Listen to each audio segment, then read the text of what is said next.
ইলেকশ্যনৰ যেনিবা কেণ্টিঙত যে ওলাই আহি আছে আপুনি ফিলিপ ছ'চাইটিটো এৰি দিছে নেকি? ইলেকশ্যন আৰু ফিলিপ ছ'চাইটিৰ লগত কোনো পাৰ্থক্য নাই। ইয়াতে আজিৰ দিনত ইউ পি পি এল দলত হৈ কেম্পেইন কৰি আছোঁ। কিন্তু মই এজন আৰ্টিষ্ট হিচাপে নহয়, ইউ পি পি এল দলত এজন সেক্ৰেটাৰী হিচাপে মই কাম কৰি আছে। গতিকে ইয়াতে কোনোবা কি আৰ্টিষ্ট কিবা কিবি এইটোৰ লগত কোনো সম্বন্ধ নাই। আচলতে 17 বছৰ শাসনত থকা বি পি এফ দলে বড়ো ফিল্ম ছ'চাইটিৰ ওপৰত একো কাম কৰা নাই নেকি?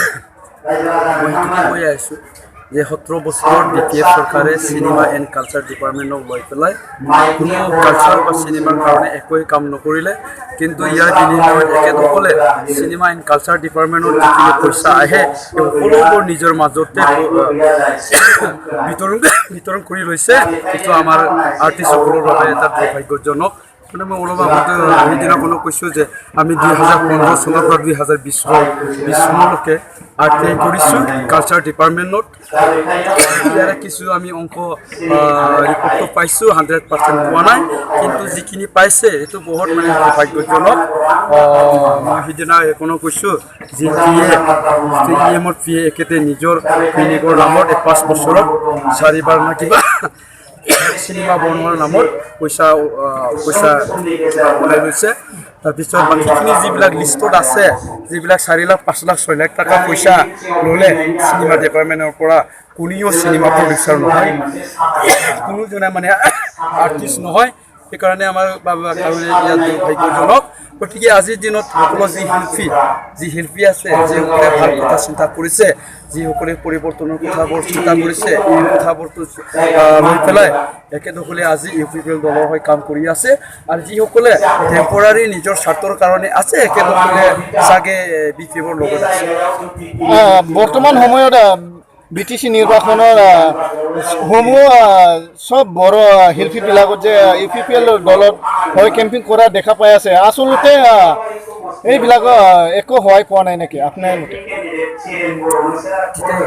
যে আজিৰ দিনত চবেই পৰিৱৰ্তন বিচাৰিছে, বি টি চি বাকীয়ে পৰিৱৰ্তন বিচাৰিছে, যিমানখিনি জাতি জনগোষ্ঠী আছে সকলোৱে পৰিৱৰ্তন বিচাৰিছে।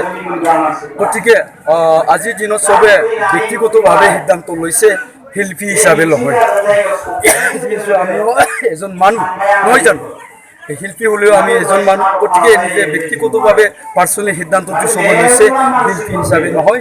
যিসকলে ভাল কথা চিন্তা কৰিব পাৰিছে, যিসকলে পৰিৱৰ্তনটো দেখা পাইছে আজিৰ দিনত, সকলোৱে পৰিৱৰ্তনৰ কাৰণে কাম কৰিছে। গতিকে বিকল্প হ'ল পৰিৱৰ্তনৰ যদি কথা কয় যে ইউ পি পি এল। গতিকে ইউ পি পি এল হয় আৰ্টিষ্টবিলাকে কাম কৰি আছে বহুতে। একেদখলে মই জনাত ব্যক্তিগত হিচাপে কাম কৰিছে, এজন শিল্পী হিচাপে নহয়। এইটোতো কমিটিৰ নিজা সিদ্ধান্ত।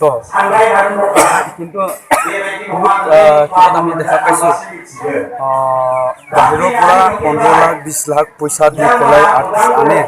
কিন্তু আমি যেতিয়া আমাৰ শিল্পীবিলাকে একেখন প্ৰগ্ৰামতে যায়, তেতিয়া একেসকলক কেতিয়াবা গাড়ী ভাড়াও নেদে, কেতিয়াবা বড়ো হিচাপে এনে আহিব লাগে, এইবোৰ কথা নকয়। এইবিলাক দুৰ্ভাগ্যজনক। যদি সেইটোৱে হৈ থাকে, কোনে বড়োৰ গান গাব, কোনে বড়োৰ নাচিব, নহয় জানো? গতিকে সেইবোৰ আমি ভালকৈ চিন্তা কৰাৰ প্ৰয়োজন আছে আজিৰ দিনত। এই সকলোৱে শিল্পীয়ে যাতে গান গাই পেলাই এই গান গাওঁতে প্ৰফেশ্যনেলি ল'ব পাৰে। তাৰপিছত যিবিলাকে নৃত্য পৰিৱেশন কৰে, এই শিল্পীসকলে যাতে নৃত্য কৰি পেলাই এইটো নৃত্য কৰিয়ে একেতে যাতে মানে সংস্থাপন ল'ব পাৰে, প্ৰফেশ্যনেলিটি ল'ব পাৰে। সেই কাৰণে আমি সকলোৱে চিন্তা কৰিব লাগিব।